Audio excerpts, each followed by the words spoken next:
তরুণেরা, বাপেরা, হযরত ইমাম হুসাইন হুজুরের দিকে একবার আমার রাসূলুল্লাহ তাকাতে লাগলেন, আর একবার হযরত ইব্রাহিম নিজের খুনের বাচ্চা দিয়ে তাকাতে লাগলেন। আল্লাহ নবীর নূরে চোখ দিয়ে পানি ঝরতে লেগেছে, দাড়ি মোবারক দিয়ে বুকটা ভেজে যাচ্ছে। আহারে কাকে দি কাকে ছাড়ি, দুটোই তো আমার কাছে প্রিয়। একটা আমার খুনের বাচ্চা, আর একটা হলো আমার অন্তরের ভালোবাসার বাচ্চা, আমার কলিজার টুকরি ফাতেমা সন্তান মাওলা আলীর খুন রয়েছে। কিন্তু আমি রাসূলুল্লাহ, আমার কাছে দুটোই তো বড় প্রিয়। এই সময় আল্লাহ নবী ফায়সালা টেনে দিলেন, ও হযরত জিবরাইল যান, আল্লাহ পাককে যে জানিয়ে দেন আমি আমার ইব্রাহিমকে আমার হুসাইনের উপরে কুরবান করে দিলাম। এ যুবকেরা, তাই আল্লাহ নবী বারবার হুসাইন হুজুরকে আদর করতেন আর বলতেন, এ হুসাইন রে, তোর উপরে আমার বাচ্চা ইব্রাহিমকে আমি মুহাম্মদ কুরবানি করেছি। এ যুবকেরা, আমার রাসূলুল্লাহ ইমাম পাকদেরকে কতটা মুহাব্বত করতে, ভালোবাসতেন, পিয়ার করতেন, সেই ইমাম পাক হুজুরদের আলোচনা কি করব। আল্লাহ নবী, নূর নবী, দয়া নবী, রহমতের নবী আমার একদিন মদিনা নববী শরীফের মেম্বার থেকে নেবে নবী আমার মেম্বারে দাঁড়িয়ে খুতবা দিতে লেগেছে। ঠিক এমনই সময় দেখা যায় ইমাম হাসান হোসেন দু ভাই আস্তে আস্তে মদিনার মসজিদ নববী শরীফে ঢুকতে লেগেছে। বড় ভাই হযরত হাসান আর ছোট ভাই হযরত হোসাইন। ছোট ভাই তখনও আরো ছোট, তাই ঠিকভাবে চলন ঠিক হয় না, কোন রকম দুলে দুলে পা ফেলে ফেলে আল্লাহ নবীর মদিনার নববী শরীফে ঢুকতে লেগেছে। নবী আমার খুতবা দিতে লেগেছে। হঠাৎ করে আল্লাহ নবীর নজরটা যে ইমাম হাসান হোসেনের দিকে পড়েছে, আল্লাহ নবী খুতবাটা বন্ধ করে দিয়েছে। খুতবা বন্ধ করে দিয়ে আল্লাহ নবী আগে আগে এসে এমন করে ইমাম হাসান হোসেন দুজনকে নবী আমার দুই কোলে নিয়ে বুকে করে জড়িয়ে ধরে আগিয়ে নিয়ে গিয়ে মেম্বারের উপরে বসিয়ে দিয়ে আল্লাহ নবী আবার খুতবা শুরু করেছে। নামাজ শুরু হয়ে গেছে। ঠিক এমনই সময় ইমাম হাসান হোসেন আল্লাহ নবীর পিঠ মুবারকে উঠে পড়েছে। দুদিকে পা দিয়ে নানা জানের চুল মুবারককে মজবুত করে ধরে আল্লাহ নবীর পিঠে তারা লাপালাপি করতে লেগেছে। নবী আমার মাথা তুলছে না, সিজদায় পড়ে যে সুবহান রাব্বিল আলা, সুবহান রাব্বিল আলা তাসবিহ পড়তে লেগেছে। দীর্ঘ সময় হয়ে যাচ্ছে, সাহাবাদের মধ্যে চিন্তা শুরু হয়ে গেছে, কেননা চারিদিকে নবীর দুশমন। হয়তো আমরা সবাই সিজদায় পড়ে আছি, কোন দুশমন ঢুকে গিয়ে রাসূলকে কি ক্ষতি করে দিল। সাহাবা সেজে কাতারে ছিল, হয়তো রাসূলকে ক্ষতি করে দিল নাকি। এত সময় কেন লাগে? কোনদিন নবী জামাতে বেশি সময় দিতেন না। কেন? জামাতে যুবকও থাকে, বুড়ো থাকে, সবার কথা মাথায় রেখে জামাত পড়তে হয়। একা যখন নামাজ পড়বেন, রাতকে রাত কাটিয়ে দেন, অসুবিধে নাই। জামাতে গুরুত্ব দিতে হয়, কেননা বয়স্ক মানুষও থাকে, তারা বেশিক্ষণ কিরাতে দাঁড়াতে পারবে না, বেশিক্ষণ রুকুতে দাঁড়াতে পারবে না, বেশিক্ষণ সিজদা অবস্থায় থাকতে পারবে না। অনেকের পিশাবের অনেক শিকায়েত আছে, অনেক প্রবলেম রয়েছে। তাই নবী আমার শিক্ষার জন্য সিজদায় তখন পড়ে থাকতেন না। আজকে সাহাবারা অবাক হয়ে যে যখন এই চিন্তা করতে লেগেছে, একজন সাহাবী বলতে লেগেছে, আমি সামান্য মাথাটা তুলে চোখটা দিয়ে দেখতে লেগেছি, কেন নবী মাথা তোলে না। আমি অবাক হয়ে গেলাম। আল্লাহ নবী সিজদায় পড়ে রয়েছে, আর নবী পাকের পিঠে ইমাম হাসান হোসেন দুজনে বসে রয়েছে। নানা জানের চুলকে ধরে তারা পিঠের উপরে লাফালাফি খেলা করছে, আনন্দ করছে। আর নবী তাই মাথা তুলছে না, কেন? তুললে বাচ্চা দুটো পড়ে যাবে। আমি এমন করে মনে করলাম যে হাতটা বাড়িয়ে হাসান হোসেনকে নামিয়ে নিয়ে যখনই হাত বাড়াতে গেছি, আমি অবাক হয়ে গেলাম। নূরের নবী কি ভালোবেসেছে বাচ্চা দুটোকে। হাতটা বগলের তলা দিয়ে আমাকে ইশারা করে জানাচ্ছে, খবরদার এই বাচ্চা দুটোকে আমার পিঠ থেকে নামিয়ে দেবে না। আরো জোরে বলুন সুবহান। নারে তাকবীর। ইমাম হাসান হোসেন, ইমাম হাসান হোসেন জান্নাতি যুবকদের সরদার। নারে তাকবীর। আল্লাহ নবী একদিন দোয়া করতে লাগলেন, ও রব্বি আল্লাহ পাক, আমি হাসান হোসেনকে ভালোবাসি, আপনি এদেরকে ভালোবাসেন। শুধু এটা বলে ক্ষান্ত হন না, আল্লাহ পাক যারা হাসান হোসেনকে ভালোবাসবে আপনি তাদেরকেও ভালোবাসবেন।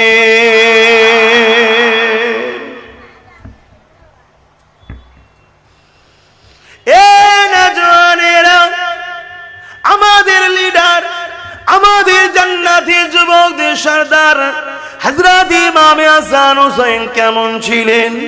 আল্লাহ পাক তিনাদের ঘরে কতটা সম্মান মর্যাদা দিয়েছেন। আল্লাহ নবী, নূহ নবী, দয়া নবী, রাহমাতুল লিল আলামিন নবী আমার একদিন এমন করে খাতুনে জান্নাতের ঘরে এসেছে।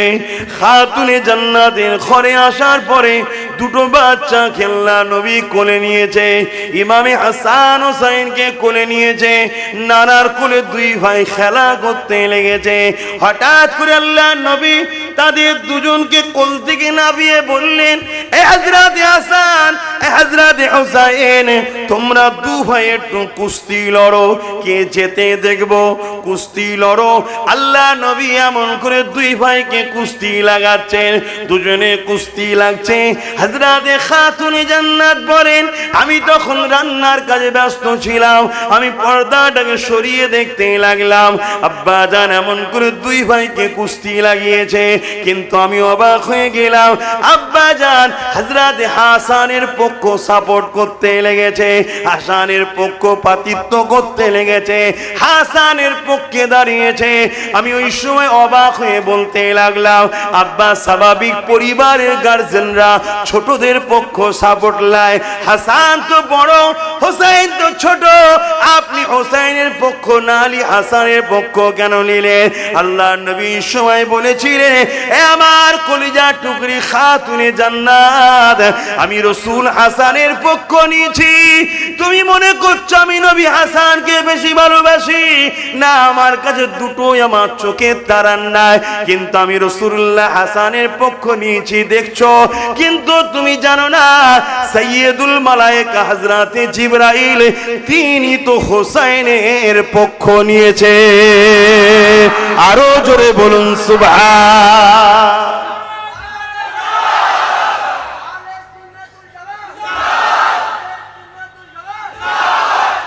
এই যে হুজুরের কথা শুনলেন, ইমাম হাসান পাক, হোসাইন পাক হুজুরের কথা শুনলেন, শুনে কি বুঝলেন? যে রাসূলুল্লাহ হযরতে হাসান হুজুরের পক্ষে, হযরতে জিবরাইল আলাইহিস সালাম হোসাইন হুজুরের পক্ষে। সমস্ত নবীদের সরদার ইমামুল আম্বিয়া তিনি হযরতে হাসানের পক্ষে, আর ইমামুল মালাইকা তিনি হোসাইনের পক্ষে। যে দুটো বাচ্চাকে ছোটবেলা থেকে সমস্ত নবীদের সর্দার লালন পালন করে, সমস্ত ফারিস্তাদের সর্দার লালন পালন করে, এইটা শোনার পরে আমাদের মনটা একটা খুশি আনন্দ হয়েছে না হয়নি? এটা ঈমানের বৈশিষ্ট্য। এটা কি? তার মানে এতটুকু শিওর হয়ে থাকেন আপনাদের ঈমান, বলুন ঈমান আলহামদুলিল্লাহ আছে, বলুন সুবহানাল্লাহ। আর এটা শোনার পরে কারো দিলে যদি মনে হয় আরে এ থেকে দিন কি বুঝবো, তোমার দাড়িটা আছে, ওই দাড়ি হলো শিখ পাঞ্জাবিদের সমতুল্য হয়ে যাচ্ছে। তোমার টুপিটা আছে, ওই টুপি রাইসুল মুনাফিক আব্দুল্লাহ ইবনে উবাই বা আজকালকার আমাদেরকে ধোঁকা দিবার জন্য একদল নেতারা টুপি পরে, ওদের মতো টুপি আছে। কথা বুঝছেন না, বোঝেন না? তোমার নামাজ আছে, ওই নামাজ 7 কোটি বছর ইবলিস পড়েছিল, ইবলিস মার্কা নামাজ আছে, তোমার ঈমান নাই। আমার কথা বুঝছেন না, বোঝেন না? নিবার হন নিন, না নিবার হন না নিন। আমি কাউকে জোর করে খাওয়াতে এসিনি, কারণ ইসলাম ওই ফুটপাতে পড়ে থাকা জামা কাপড় বিক্রি করার জিনিস নয়, যে জোর করে গুজে দিবার জিনিস। ইসলাম এমন একটা ব্যান্ড, যে নিয়েছে সে দুনিয়া আখেরাতের কামিয়াবি পেয়েছে, আর যে নেয়নি দুনিয়া তো জিল্লাত, আখেরাতে তো আযাবের শেষ নাই। আসেন আমার ইমাম পাকের আলোচনা করি। এ নওজওয়ানেরা, হযরত ইমাম হুসাইন, হযরত ইমাম হাসান দুই ভাই একদিন হাতে লিখা করেছে। এখন আমরা বাচ্চাদেরকে সিলেটে লিখাই বা খাতাতে লিখাই, তখনকার সময়ে পাথরে বা চামড়ার উপরে লিখা হতো। যাক, যে কোনো বিষয়ে, যে কোনো জিনিসের উপরে দু ভাই কিছু লিখেছে। মায়ের কাছে নিয়ে এসে বলে, আম্মা কার লিকাটা বেশি সুন্দর হয়েছে? স্বাভাবিক আমাদের বাচ্চারাও করে, কিন্তু খাতুনে জান্নাত দেখছে বাচ্চা তো আল্লাহর নবীর পিয়ারা বাচ্চা, যদি আমি কারো একটা পক্ষ নিই আর একটার মনে দুঃখ হয়ে যাবে, ঠিক? তাই খাতুনে জান্নাত বললেন, যাও তোমার আব্বা মওলা আলীর কাছে চলে যাও, হযরতে আলী এর সমাধান করবে। নিজের থেকে ঠেলে দিলেন। হযরতে আলীর কাছে দুজন ভাই চলে গেল, ছোট ছোট। আব্বা জান কার হাতের লিখা ভালো? হযরতে মওলা আলীকে, যিনি এলেমের দরজা, জোরে বলুন সুবহানাল্লাহ, এক মুহূর্তে হাজারো সমস্যার সমাধান করে দিতেন। তিনিও বাচ্চা দুটোর মুখের দিকে চেয়ে বলছেন, না এই দুটো বাচ্চার মধ্যে কার পক্ষ নেব? আর একজন কষ্ট পাবে, এটা আলীর দ্বারা সম্ভব নয়। তাই বললেন, তোমাদের এই সমস্যাটা তোমাদের নানার কাছেই সুবিধা হবে, নানার কাছে যাও। রাসূলুল্লাহর কাছে পাঠিয়ে দিলেন। কি গো শুনছেন? মনের মধ্যে একটা ভালো আনন্দ লাগছে কি? যার যার লাগছে এতটুকু নিশ্চিন্তা, পাপী হতে পারেন, বেঈমান কিন্তু এখনো হননি। 100% বলে যাচ্ছি, সেদিনও ছিলাম, আজও আছি, যতদিন বাঁচবো। সেদিনও একদল মুনাফেক আমার পিছনে লেগেছিল, আজও আছে, যতদিন বাঁচবো আমার পিছনে একদল থাকবে। কথা বুঝে আসছে না? নাই, কিন্তু দম নাই আমাকে ভুল প্রমাণ করে দিবার। কথা বুঝতে পারছেন? এ দম নাই। তো আপনারা যদি বিশ্বাস করেন আমার কথাটাকে, দিলে জায়গা দেন, দিলে জায়গা দেন, দিলে জায়গা দেন।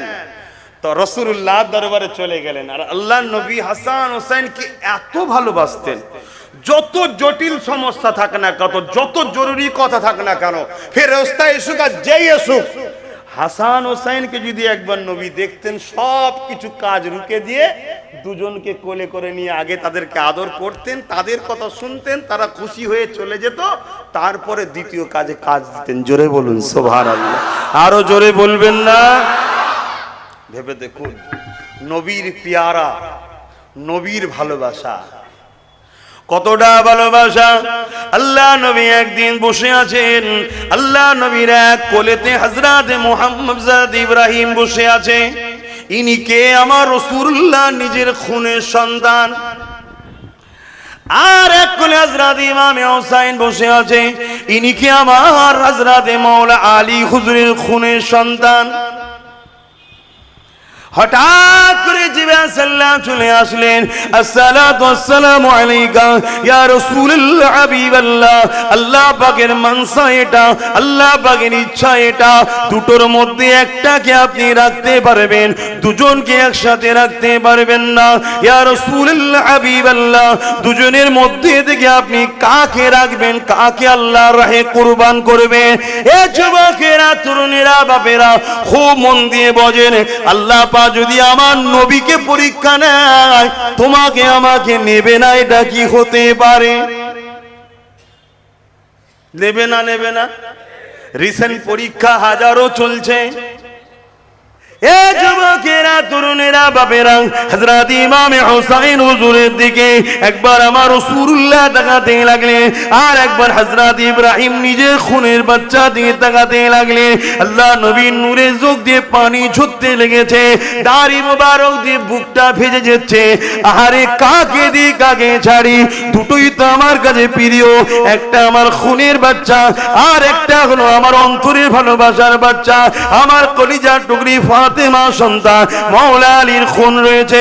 কিন্তু আমি রাসূলুল্লাহ, আমার কাছে দুটোই তো বড় প্রিয়। এই সময়ে আল্লাহ নবী ফায়সালা টেনে দিলেন, ও হযরত জিবরাইল যান, আল্লাহ পাককে যে জানিয়ে দেন, আমি আমার ইব্রাহিমকে আমার হোসাইনের উপরে কুরবান করে দিলাম। এ যুবকেরা, তাই আল্লাহ নবী বারবার হোসাইন হুজুরকে আদর করতেন আর বলতেন, এ হোসাইন রে, তোর উপরে আমার বাচ্চা ইব্রাহিমকে আমি মুহাম্মদ কুরবানি করেছি। এ যুবকেরা, আমার রাসূলুল্লাহ ইমাম পাকদেরকে কতটা মহব্বত করতে, ভালোবাসতেন, পিয়ার করতে। সেই ইমাম পাক হুজুরদের আলোচনা কি করব। আল্লাহ নবী, নূর নবী, দয়া নবী, রহমতের নবী আমার একদিন মদিনা নববী শরীফের মেম্বার থেকে নেবে নবী আমার মেম্বারে দাঁড়িয়ে খুতবা দিতে লেগেছে। ঠিক এমনই সময় দেখা যায় ইমাম হাসান হোসেন দু ভাই আস্তে আস্তে মদিনা মসজিদ নববী শরীফে ঢুকতে লেগেছে। বড় ভাই হযরত হাসান আর ছোট ভাই হযরত হোসাইন। ছোট ভাই তখনও আরো ছোট, তাই ঠিকভাবে চলন ঠিক হয় না, কোন রকম দুলে দুলে পা ফেলে ফেলে আল্লাহ নবীর মদিনা নববী শরীফে ঢুকতে লেগেছে। নবী আমার খুতবা দিতে লেগেছে। হঠাৎ করে আল্লাহ নবীর নজরটা যে ইমাম হাসান হোসেনের দিকে পড়েছে, আল্লাহ নবী খুতবাটা বন্ধ করে দিয়েছে। খুতবা বন্ধ করে দিয়ে আল্লাহ নবী আগে আগে এসে এমন করে ইমাম হাসান হোসেন দুজনকে নবী আমার দুই কোলে নিয়ে বুকে করে জড়িয়ে ধরে আগিয়ে নিয়ে গিয়ে মেম্বারের উপরে বসিয়ে দিয়ে আল্লাহ নবী আবার খুতবা শুরু করেছে। নামাজ শুরু হয়ে গেছে। ঠিক এমনই সময় ইমাম হাসান হোসেন আল্লাহ নবীর পিঠ মুবারকে উঠে পড়েছে। দুদিকে পা দিয়ে নানা জানের চুল মুবারককে মজবুত করে ধরে আল্লাহ নবীর পিঠে তারা লাপালাপি করতে লেগেছে। নবী আমার মাথা তুলছে না, সিজদায় পড়ে যে সুবহান রাব্বিল আলা, সুবহান রাব্বিল আলা তাসবিহ পড়তে লেগেছে। দীর্ঘ সময় হয়ে যাচ্ছে, সাহাবাদের মধ্যে চিন্তা শুরু হয়ে গেছে। কেননা চারিদিকে নবীর দুশমন। হয়তো আমরা সবাই সিজদায় পড়ে আছি, কোন দুশমন ঢুকে গিয়ে রাসূলকে কি ক্ষতি করে দিল। সাহাবা সেজে কাতারে ছিল, হয়তো রাসূলকে ক্ষতি করে দিল নাকি। এত সময় কেন লাগে? কোনদিন নবী জামাতে বেশি সময় দিতেন না। কেন? জামাতে যুবকও থাকে, বুড়ো থাকে, সবার কথা মাথায় রেখে জামাত পড়তে হয়। একা যখন নামাজ পড়বেন, রাতকে রাত কাটিয়ে দেন, অসুবিধে নাই, জামাতে গুরুত্ব দিতে হয়। কেননা বয়স্ক মানুষও থাকে, তারা বেশিক্ষণ কিরাতে দাঁড়াতে পারবে না, বেশিক্ষণ রুকুতে দাঁড়াতে পারবে না, বেশিক্ষণ সিজদা অবস্থায় থাকতে পারবে না। অনেকের পেশাবের অনেক শিকায়েত আছে, অনেক প্রবলেম রয়েছে। তাই নবী আমার শিক্ষার জন্য সিজদায় তখন পড়ে থাকতেন না। আজকে সাহাবারা অবাক হয়ে যে যখন এই চিন্তা করতে লেগেছে, একজন সাহাবী বলতে লেগেছে, আমি সামান্য মাথাটা তুলে চোখটা দিয়ে দেখতে লেগেছি, কেন নবী মাথা তোলে না। আমি অবাক হয়ে গেলাম। আল্লাহ নবী সিজদায় পড়ে রয়েছে, আর নবী পাকের পিঠে ইমাম হাসান হোসেন দুজনে বসে রয়েছে। নানা জানের চুলকে ধরে তারা পিঠের উপরে লাফালাফি খেলা করছে, আনন্দ করছে। আর নবী তাই মাথা তুলছে না। কেন? তুললে বাচ্চা দুটো পড়ে যাবে। আমি এমন করে মনে করলাম যে হাতটা বাড়িয়ে হাসান হোসেনকে নামিয়ে নিয়ে যখনই হাত বাড়াতে গেছি, আমি অবাক হয়ে গেলাম। নূরের নবী কি ভালোবেসেছে বাচ্চা দুটোকে। হাতটা বগলের তলা দিয়ে আমাকে ইশারা করে জানাচ্ছে, খবরদার এই বাচ্চা দুটোকে আমার পিঠ থেকে নামিয়ে দেবে না। আরো জোরে বলুন সুবহান। নারে তাকবীর। ইমামে হাসান হোসেন, ইমামে হাসান হোসেন জান্নাতি যুবকদের সরদার। নারে তাকবীর। আহা, তাদেরকে ভালোবাসোই আমরা শুধু মুখে না, বাস্তবেও ভালোবাসতে হবে। বলুন বাস্তবে। আমার ইমাম পাকের আখলাক কি ছিল, আমার ইমাম পাক কি করেছিল, এগুলো জানতে হবে। কি গো, হুজুরের কথা হবে তো নাকি? এখন অনেকের আবার আজকাল ধারণা যে হুজুরের কথা শুনে কি করব। শোনো, বোকার মতো কথা বললে হবে না। আমার রাসূল বলছেন, যারা আমার বাচ্চাদের কথা শুনে আনন্দের দিনে হাসি করে, আনন্দ করে, অর্থাৎ হুজুরের আনন্দের সাথে আমরা আনন্দ করি, হুজুরের দুঃখের সাথে আমরা দুঃখিত হই, আল্লাহ ওদের মৃত্যুটা দেবে সবথেকে উত্তম আফজাল জিহাদের দরজা দেবে। জোরে বলুন সুবহানাল্লাহ। এটা কোন পরিবার বুঝতে পাচ্ছেন? এটা কোন পরিবার? যে পরিবারে কোরআন এসেছে, যে পরিবারের সদস্যর জন্য আল্লাহ জান্নাত করেছে, যে পরিবারে সকাল সন্ধ্যা দুপুরে জিবরাইল আসতো বিনা ইজাজতে ঘরে ঢুকতো না, সেই পরিবারের কথা বলছি।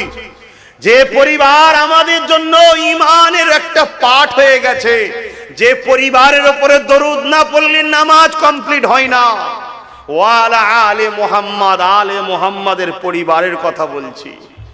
হাই দুঃখ, আজ আমরা দাড়ি ছেড়ে দিয়েছি অনেকে, ভালো আমরা মাথায় টুপি রেখেছি, ভালো নামাজ পড়েছি, ভালো, কিন্তু আমাদের ইমামকে চিনতে পারলাম না, আমাদের মূল জায়গাটাকে আমরা সরে যাচ্ছি। হায় আল্লাহ আমাদেরকে হিদায়াত দান করে, বলুন আমিন। কাদের কথা আলোচনা করতে বসেছি? আল্লাহ নবী, নূর নবী, দয়ার নবী এই বাচ্চা দুটোকে কত ভালোবাসতো। অতএব ইমাম হাসান হোসাইনকে যারা ভালোবাসে তারা নবীর সুন্নতের সওয়াব পায়। জোরে বলুন সুবহানাল্লাহ। আহারে আমার নবী পাকের নওয়াজা যখন কারবালার ময়দানের দিকে রওনা দিলেন, অ্যাকচুয়ালি তিনি তো যেতে লেগেছেন কুফা জমিনে। কুফা জমিনের দিকে যাচ্ছে, হঠাৎ করে রাস্তায় তেনাকে আটকানো হলো। কে আটকালো? হযরত হুর। এমন করে হুর, একজন ইয়াজিদ বিন হুর, সে রুকে দিল। ইমাম পাক এবং তিনার সঙ্গী সাথী মিলে ৭২ বা ৮২ জন ছেলে রয়েছে, বাচ্চারা রয়েছে, পরিবার রয়েছে। কেউ যদি লড়াই করতে যায় পরিবার ছেলেদের তো নিয়ে যাবে না। তেনাদের কাছে তো লড়াই করার জন্য যুদ্ধের সামান থাকবে তাও কিছু নাই, কেননা দাওয়াত দিয়েছিল। কে দাওয়াত দিয়েছিল? কুফার মানুষরা দাওয়াত দিয়েছিল। ইয়াজিদ সৈন্য পাঠিয়ে দিয়ে, মারওয়ান সৈন্য পাঠিয়ে দিয়ে এমন করে তিনাকে কুফার জমিনে ঢুকতে না দেওয়ার জন্য রাস্তাতে আটকে দেওয়া হলো। আমার ইমাম পাককে দাঁড় করিয়ে দেওয়া হলো। কে দাঁড় করালো? ১০০০ সৈন্য নিয়ে এমন করে ইয়াজিদ বিন হুর বিন ইয়াজিদ বাড়িয়ে দাঁড় করিয়ে দিল। দাঁড় করিয়ে দিয়ে বলল, ইমাম আপনি কোথায় যাবেন? ইমাম পাক বলেছিল, আমাকে দাওয়াত দিয়েছে কুফার মানুষেরা, তাই আমি কুফার জমিনে যাচ্ছি। আমাকে দাওয়াত দিয়েছে, আমি কুফায় যাচ্ছি। কিন্তু হুর বিন ইয়াজিদ বলল, না, আমাকে শাসকের হুকুমতের পক্ষ থেকে অর্ডার আছে, আপনাকে যেতে দেওয়া হবে না। শুনছেন না শোনেননি? আমার ইমাম পাক ওই সময় বললেন, তাহলে একটা দিন আমাকে সময় দেয়া হোক। অনেক বড় কথা। হুর বিন ইয়াজিদের আগে থেকেই কিন্তু আমার রাসূলুল্লাহ পরিবারদের উপরে একটু হলো মহব্বত ছিল, কিন্তু তাই বেউজ্জতি করতে চাইনি। উনি বললেন, হুজুর আপনি রাতের আড়ালে আস্তে আস্তে রওনা দেবেন, আমি সৈন্যদেরকে নিয়ে একটু সাইডে সরে থাকবো। কেন, ডিউটির একটা ব্যাপার আছে না, আমাকে মেরে ফেলবে। শুনছেন না? কিন্তু চাইছে না। অনেক বড় কথা। এই খবর চলে গেল ইয়াজিদ বাহিনীর কাছে যে হুর নরম ব্যবহার দেখাচ্ছে, তাই সঙ্গে সঙ্গে আরো ৬০০০, এইভাবে ২২,০০০ সৈন্য চলে এলো। কত? এক ইমাম পাককে রুকার জন্য কত? সে যুবকেরা, তরুণেরা, বাপেরা মনে রেখে দেবেন, আমার ইমাম পাক ওই সময় তাবু করতে বললেন, তাবু তৈরি হলো। শুনছেন তো নাকি? তাবু তৈরি হয়ে গেল। ওই তাবুতে দেখা যায় সারা রাত ধরে ইমাম পাক কি করেছিল, ওদিকে ইয়াজিদ বাহিনীর তাবু তৈরি হলো। আপনারাও শুনছেন তো নাকি? ইমাম পাকের দিকে তো নাকি? তাহলে ইমাম পাকের যদি হন তাহলে ইমামের খানদানের দিকে থাকবেন না? সারা রাত ধরে ইমাম পাক তাবুর মধ্যে নামাজ পড়েছেন, কোরআন তেলাওয়াত করেছেন, দুয়ার মধ্যে কাটিয়েছেন। আর ওদিকে ইয়াজিদ বাহিনীতে কি হয়েছে? ইতিহাস কি বলে? ইতিহাস শিক্ষা দেয় তো নাকি? বলো বলো, ইতিহাস কি বলে? বাস্তবের সঙ্গে মিলাতে হবে। আজকেও কি হচ্ছে দেখুন। আর ওদিকে ইয়াজিদ বাহিনীতে সারা রাত নারী নিয়ে নাচ হয়েছে, মদ শরাবের আড্ডা হয়েছে, গান তৎকালীন সময় যে সিস্টেমে ছিল ভাড়া করে নিয়ে এসে আনন্দ ফুর্তি করা হয়েছে। পরের দিন লড়াই শুরু হয়ে গেল, হক আর নাহকের লড়াই। কিন্তু জুম্মার দিন ছিল, ইমাম পাক খুতবা দিতে লেগেছে। ওই খুতবাতে ইমাম পাক বক্তব্য দিতে লেগেছে। ওই বক্তব্যই হাজারো ইয়াজিদি বসেছিল। শোনেন মন দিয়ে, আজ আমরাও যখন হজ করি আমাদের বক্তব্য হাজারো ইয়াজিদি বসে থাকে। থাকে না? থাকে না? এই সবাই হোসাইনি আছে নাকি? সেদিনও ছিল নাকি? কিন্তু সেদিনও হোসাইনি ছিল, আর হাজারো ইয়াজিদিও ছিল। হোসাইন পাক হজ করে বলে, তোমরা আমায় চেনো না, তোমরা কার বিরুদ্ধে তরোয়াল ধরেছো?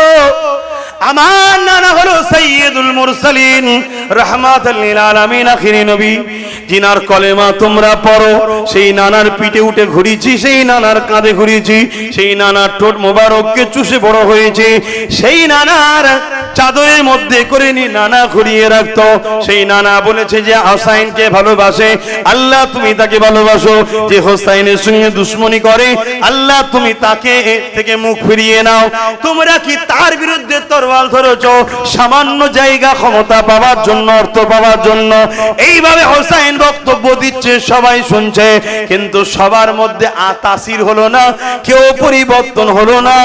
একজন পরিবর্তন হলো, যিনি হলো হযরতে হুর, যিনি প্রথম হোসাইনকে রুকেছিল, তিনি পরিবর্তন হয়ে গেলেন। তিনি ওই দিক থেকে ছেড়ে হোসাইনের দিকে আসলেন, এসে হোসাইনের কদমে পড়লেন, হুজুর আমাকে ক্ষমা করে দেন, আল্লাহ আমাকে দেখিয়েছে ওদিকে জাহান্নাম রয়েছে, আপনার দিকে জান্নাত রয়েছে, আমি সর্বপ্রথম আপনাকে রুকেছিলাম, আমাকে ক্ষমা করে দেন হুজুর, আমাকে ক্ষমা করে দেন, মাফ করে দেন। হুজুর মাফ করে দিলেন, হুজুরের হয়ে লড়াই করতে লাগলো। 180-র উপরে এজিদি কুত্তাকে জাহান্নামে পাঠিয়ে দিয়ে হুজুর আল্লাহর জান্নাতি হয়ে গেলে।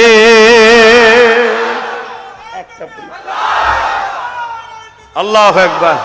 তাহলে হক কথা বললে পরিবর্তন হয় না, হয় না?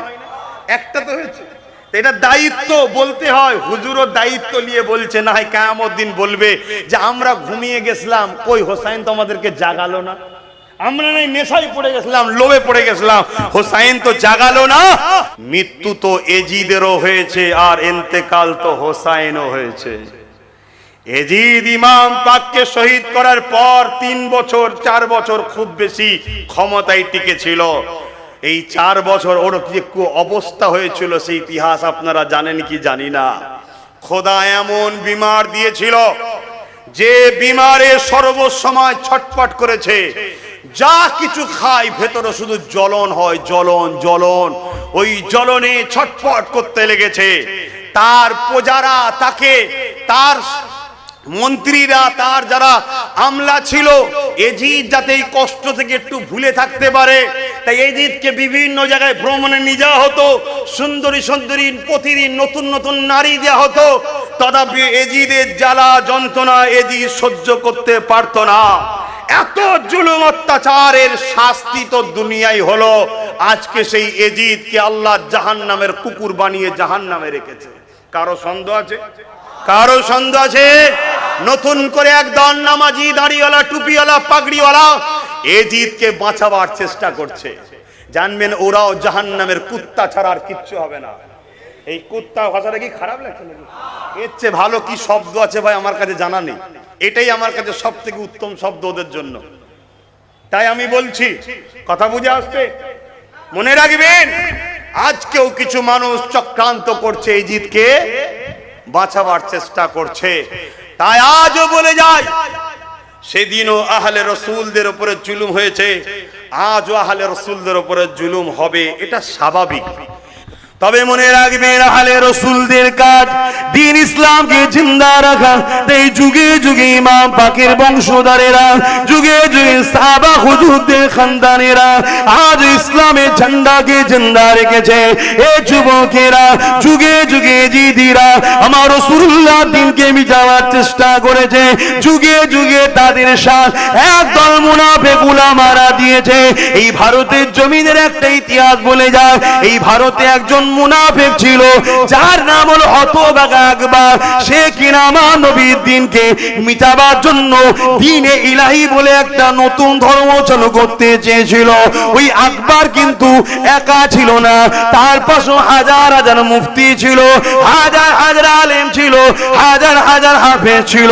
আকবরের শাসন ক্ষমতার কাছে তারা মাথা নত করে দিয়েছিল, আকবরের অর্থ লোভের কাছে তারা মাথা নত করে দিয়েছিল, আকবরের খুশামদি করতে লেগেছিল, আকবরকে নানান দিক দিয়ে নতুন নতুন কৌশল অবলম্বন করেছিল। কিন্তু সেই সময়ে দেখা যাবে ওই আকবরের বিরুদ্ধে যিনি লড়েছিল উনিও খানদানের রাসূল, অন্য কেউ না, আমার মুজাদ্দিদুজ জামানের দাদর পীর হযরত মুজাদ্দিদ আল-ফিসানি রাহমাতুল্লাহ আলাইহি তিনি লড়াই করেছিলেন। সেই লড়াইতে দেখা যায় মুজাদ্দিদ আল-ফিসানির দিকে গুটি কত মানুষ ছিল। আর হতভাগ আকবরের কাছে শাসন ক্ষমতা ছিল, তাই তার ডকে হাজারো মুফতি গেছে, তার দিকে হাজারো আলিম গেছে, তার দিকে হাজারো হাফেজ গেছে, তার দিকে হাজারো ইমাম গেছে, কিন্তু মুজাদ্দিদ আল-ফিসানির দিকে গুটি কত ইমানদার রয়েছে। কিন্তু আমার আল্লাহ কোন দিকে, এটাই হলো জানার বিষয়। যদি আল্লাহ পাক দ্বীনে মুহাম্মাদি ছেড়ে দিয়ে দ্বীনে ইলাহিকে সাপোর্ট করে, তাহলে আপনি বলতে পারেন হতভাগা আকবরের দিকে আল্লাহ ছিল। নাউযুবিল্লাহ মিন জালিক, হতভাগা আকবরের দিকে আল্লাহ নয়, আকবর তো দ্বীনে মুহাম্মাদির দিকে ছিল, তাই মুজাদ্দিদ আল-ফিসানির দিকে ছিল। হযরতে মুজাদ্দিদ আল-ফিসানি দোয়া করতে লাগলেন, আল্লাহ পাকের আযাব শুরু হয়ে গেল। ওই আযাবেতে হতভাগা আকবরও ধ্বংস হলো, তার পক্ষে যত হাজারো মুফতি আলেম ছিল তারাও ধ্বংস হয়ে আজ জাহান্নামের কুত্তা তৈরি হলো। এই যুবকেরা তাই বলে দিয়ে যায়, এই দুনিয়ায় সবাইকে মরতে হবে। তুমি রহমানের দিকে থাকলেও মরবে, শয়তানের দিকেও থাকলে মরবে, হুসাইনের দিকেও থাকলে মরবে, ইজিদের দিকেও থাকলে মরবে। কিন্তু তোমার আখিরাতটা কোথায় হবে? তুমি সারা জীবন তুমি এজিদের দলে থাকবে, এজিদকে সাপোর্ট করবে, এজিদের কর্মকাণ্ডকে বাহবা দেবে, এজিদের কর্মকাণ্ডকে শক্তিশালী করবে, এজিদকে সাপোর্ট করে আরো ক্ষমতায় বসাবে, আর পরকালে গিয়ে হোসাইনের সঙ্গে জান্নাত যাবে। এই আশাটা করে লাভ হবে না, হবে না। তাই সেদিন মুজাদ্দিদ আল-ফিসানি আমল করে আমার রাসূলুল্লাহ দিকে ছিল, হোসাইনের দিকে ছিল, হতভাগা আকবর এজিদের দিকে ছিল, সে বরবাদ হয়ে গেছে। আজও চোখের সামনে আমরা দেখতে পাচ্ছি দুটো দিক হয়ে গেছে, একটা এজিদের দিক, একটা হোসাইনি দিক। এজিদের দিকে যদি তোমরা থাকো তাহলে বরবাদ হয়ে যাবে, হোসাইনের দিকে যদি থাকো দুনিয়ায় জুলুম হবে। কারণ এজিদের হাতে ক্ষমতা থাকে, এজিদ প্রশাসন দিয়ে তোমায় জুলুম করবে, এজিদ শাসকের ক্ষমতা নিয়ে তোমার উপরে অত্যাচার করবে, তোমার কাজকে বন্ধ করে দেবে, তোমায় মিথ্যা কেস দেবে, তোমাকে শুলিতে চড়াবে, তোমাকে ফাঁসিতে চড়াবে, তোমাকে অনেক কষ্ট দেবে। মনে রেখে দেবে, যেটাই তোমার উপরে হোক না কেন, তোমার আল্লাহ পক্ষ থেকে এটা পরীক্ষা শুধুমাত্র। এই